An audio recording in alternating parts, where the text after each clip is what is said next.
Assalamualaikum warahmatullahi wabarakatuh. Alhamdulillah, wassalatu wassalamu ala rasulillah wa ala alihi wa sahbihi wa man walah wa ba'd. Saudara-saudariku sebangsa setanah air dimanapun Anda berada, semoga Allah subhanahu wa ta'ala senantiasa memberikan kesehatan, kemuliaan, dan rahmatnya kepada kita semua tanpa kecuali.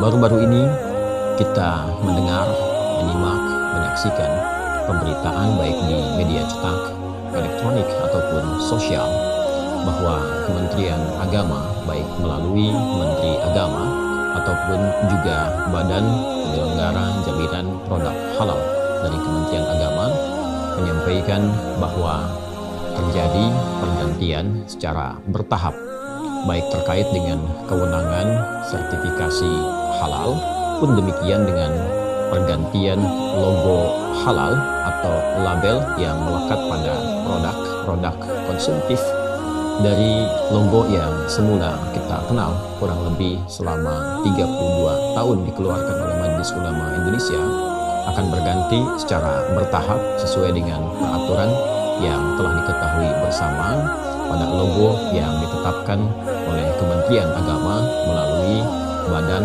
Penyelenggara Jaminan Produk Halal. Hal ini tentunya kita mengamati menjadi topik perbincangan yang cukup hangat, bahkan tidak sedikit juga menghadirkan polemik di masyarakat, yang dengan itu tentunya kita mengharapkan adanya ketenangan, adanya ketentraman, dan tentu saja kepastian dalam hal-hal yang sifatnya sangat penting, terutama terkait dengan umat Islam, karena konsumsi produk-produk halal adalah bagian yang sangat melekat dalam tuntunan syariat Islam. Karena itu kita merasa terpanggil untuk berkontribusi dan memberikan masukan-masukan positif yang kiranya diharapkan dapat dipertimbangkan memberikan manfaat, dan juga dengan itu diharapkan menjadi solusi yang bisa dijadikan sebagai konsensus bersama untuk digunakan, dipahami, dan pada akhirnya diterapkan dalam kehidupan bermasyarakat, berbangsa, bertanah air, khususnya yang mengikat bagi umat muslim, baik itu di Indonesia pada khususnya, ataupun umumnya warga muslim dari luar yang datang atau menetap sementara di negeri kita tercinta ini. Ada dua poin yang ingin kami garis bawahi, yang dengan itu kami harap menjadi usulan yang positif agar dapat dipertimbangkan, dikomunikasikan, dan barangkali terakhir dihadirkan solusi yang bisa menyenangkan, membahagiakan kita bersama. Yang pertama terkait dengan halal itu sendiri. Tentu saya tidak bermaksud untuk mengajari, tapi hanya mengingatkan apa yang telah kita ketahui, bahwa halal itu bagian dari hukum yang melekat dalam syariat Islam yang sifatnya memberikan kepastian. Selain itu juga menentukan apa yang boleh dilakukan, apa yang boleh dikonsumsi, apa yang tidak boleh dilakukan, apa yang dilarang untuk dikonsumsi. Maka ketika Allah Subhanahu wa ta'ala ataupun juga dijelaskan oleh Nabi sallallahu alaihi wasallam dalam hadis-hadis beliau, dan Allah menegaskan dalam Al-Qur'an hal-hal yang terkait dengan sifat-sifat kebolehan yang diikat oleh hukum syariat berupa halal itu sifatnya mesti jelas. Jelas ini yang boleh dilakukan, jelas ini yang boleh dikonsumsi, jelas ini yang tidak boleh dilakukan, jelas ini yang dilarang, yang boleh disebut dengan halal, yang tidak boleh disebut dengan haram. Allah Subhanahu wa ta'ala misal berfirman menyebutkan kalimat halal pertama dalam Al-Quran di surah kedua Al-Baqarah di ayat 168. Ya ayyuhan nasu kulu mimma fil ardi halalan tayyiban. Hei semua manusia tanpa kecuali, silahkan kalian menebar di muka bumi ini, mencari kebutuhan-kebutuhan pokok kalian, khususnya untuk dapat makan. Silahkan cari, silahkan makan yang halal. Kalimatnya jelas disampaikan, yang halal.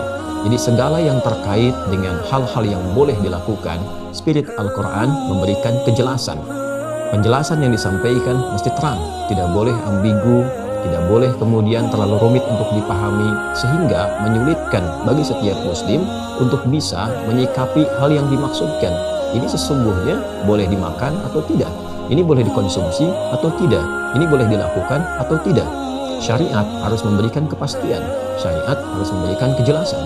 Karena itu, Nabi SAW bila menyampaikan keterangan terkait dengan aspek yang halal ataupun aspek yang haram, itu redaksinya jelas, diksinya sangat tegas. Bahkan dalam hadis riwayat Muslim misalnya, nomor hadis 1599, dan juga didapati dalam hadis Sahih Al-Bukhari nomor hadis 52. Keduanya diriwayatkan oleh sahabat An-Nu'man bin Bashir radhiyallahu taala anhu dari Nabi sallallahu alaihi wasallam. Beliau bersabda, "Innal halala bayyinun wa innal harama bayyinun wa bainahuma mushtabihatun la ya'lamuhunna katsirun minan nas." Dan seterusnya hadis.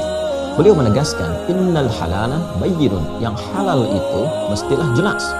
Wa innal harama bayyinun, dan yang haram pun mestinya jelas. Yang halal itu jelas kehalalannya, yang haram itu jelas keharamannya. Wa bainahuma mushtabihat, dan di antara yang halal dan yang haram itu ada yang syubhat, ada yang masih meragukan, ada yang belum diketahui apakah ini halal ataukah itu haram. La ya'lamuhunna katsirun minan nas, boleh jadi ada banyak orang yang belum mengetahui statusnya. Karena itu, karena belum diketahui, maka orang-orang yang tahu mesti memberikan penjelasan, mesti memberikan keterangan. Terangkan kepada yang belum tahu bahwa ini statusnya halal. Terangkan pada orang yang belum mengerti bahwa ini statusnya haram. Antara halal dan haram itu mesti jelas. Karena itu, dalam syariat tidak boleh ada yang bersifat ambigu jika terkait dengan aspek halal dan haram, karena dampaknya begitu besar. Mengonsumsi yang haram itu selain melahirkan dosa, bisa menghambat doa. Sebagaimana Nabi SAW pernah mengisahkan seorang lelaki, "Thumma dzakara rajula yutinu as-safara ash'atha aghbara yamuddu yadayhi ila as-sama' fayaqulu ya Rabb ya Rabb." Fayaqulu an-nabiy sallallahu alaihi wasallam, "Anna yustajabu lidzalik? Famat'amuhu haramun wa mashrabuhu haramun wa malbasuhu haramun wa ghudhiya biharamin." Seorang lelaki, kata Nabi SAW, menempuh perjalanan yang cukup jauh. Lalu dia berada dalam tampilan yang sudah tampak berdebu, lantas mengangkat tangannya ke langit dan bermohon dengan menyebut Al-Asma'ul Husna. Doa di perjalanan jauh, doa dengan mengangkat tangan, doa yang diawali dengan Al-Asma'ul Husna seharusnya mengabulkan doa itu lebih cepat. Tapi komentar Nabi SAW berbeda jauh, sangat kontradiktif dengan apa yang seharusnya terjadi.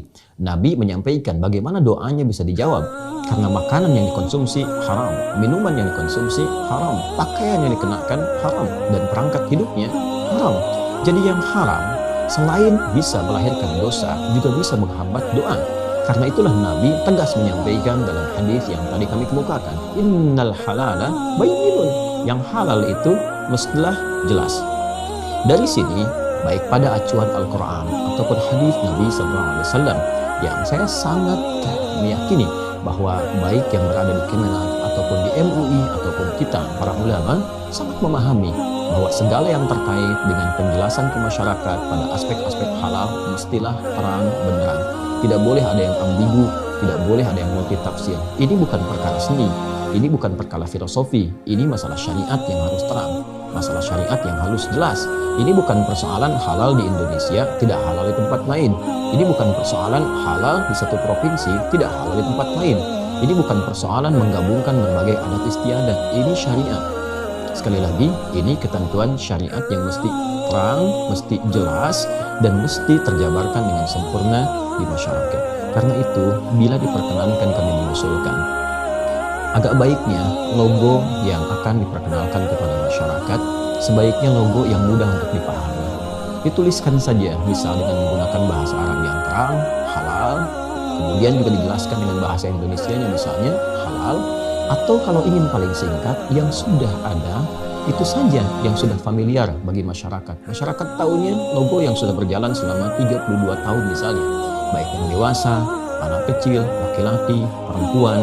Kalaupun ada kemudian peralihan kewenangan kepada badan penyelenggara jaminan produk halal, boleh jadi yang sudah ada sekarang tinggal merubah saja namanya dari Majelis Ulama Indonesia menjadi Badan Penyelenggara Jaminan Produk Halal, misalnya Kemenag Republik Indonesia. Saya kira itu akan lebih simpel, akan lebih mudah untuk dipahami, dan lebih mudah untuk dimengerti. Tujuan akhirnya adalah masyarakat mendapati kepastian, bukan tafsiran, bukan kebingungan, apalagi harus memikirkan tentang filosofi yang cukup rumit, yang dengan itu bergeser dari tujuan utamanya memberikan kejelasan pada aspek yang boleh atau tidak boleh dilakukan, ataupun juga boleh atau tidak boleh dikonsumsi. Ini bagian yang pertama. Yang kedua, kami bila diperkenankan untuk mengusulkan, ada baiknya bukan hanya diskusi, kesepakatan yang dibangun antara peralihan itu atau proses pengalihan dari kewenangan di MUI menjadi kewenangan di Kemenag Republik Indonesia, bukan sekedar hanya dibincangkan, namun juga ketika dikomunikasikan atau disampaikan kepada masyarakat luas, akan lebih baik bila Kemenag dan MUI kami kira duduk bersama-sama. Lalu dari situ menyampaikan misalnya konferensi pers kepada masyarakat Indonesia, khususnya kepada masyarakat Muslim di negara kesatuan Indonesia. Bila terlihat Kemenag dengan MUI bisa duduk bersama-sama, kemudian juga kesepakatan dibangun bersama-sama, diterangkan kepada masyarakat, ini loh, ada MUI-nya, ada ulamanya, ada pakarnya, di Kemenag juga demikian, ada yang punya otoritasnya, bila pun itu kemudian harus beralih, maka dengan itu semua, masyarakat pun merasakan ketenangan. Dan juga tidak dimungkinkan atau menutup celah-celah adanya polemik yang saling kemudian menyangkal, saling mengoreksi. Kemenag menyampaikan satu informasi dari pihak MUI, ada yang kemudian memberikan kritik-kritik atau masukan-masukan, atau mungkin juga barangkali koreksi-koreksi, atau barangkali hal-hal tertentu yang bisa melengkapi. Ada baiknya ini semua dibangun sebelum dipublikasikan. Kemudian tercipta satu kesepakatan bersama. Oh, ini untuk umat, bukan persoalan antara Kemenag dengan MUI. Ini yang paling penting, masyarakat memiliki kejelasan, masyarakat memiliki ketenangan, dan hadir kedamaian dalam kehidupan berbangsa dan bernegara. Saya kira cara komunikasi yang efektif itu sangat baik untuk bisa dihadirkan, dan ini bukan perkara yang seharusnya sulit untuk dilakukan. Ini adalah hal yang kiranya mudah untuk dijalankan jikalau memang semua stakeholder terkait memiliki visi yang sama, misi yang sama, dan saya kira insya Allah tujuan seluruhnya baik sepanjang kita mengharapkan hal-hal yang positif bagi kehidupan berbangsa, bernegara, dan tentunya mendapatkan ridha Allah Subhanahu wa Ta'ala. Saya bermohon pada Allah, semoga Allah Subhanahu wa Ta'ala memberikan kelembutan pada hati kita, membimbing kita pada jalan yang terbaik, yang benar, yang mencerahkan, dan memberikan ridha-Nya pada kehidupan berbangsa, bernegara di negara kesatuan Republik Indonesia. Mohon berkenan dengan masukan yang saya sampaikan, tidak bermaksud untuk menyinggung, menepikan, atau bahkan menambah barangkali polemik yang terjadi, tapi lebih untuk bisa mengusulkan satu solusi yang kiranya bisa menenteramkan, mencerahkan, dan demi kebermajuan kehidupan masyarakat kita. Demikian, sekali lagi mohon maaf, terima kasih. Assalamualaikum warahmatullahi wabarakatuh.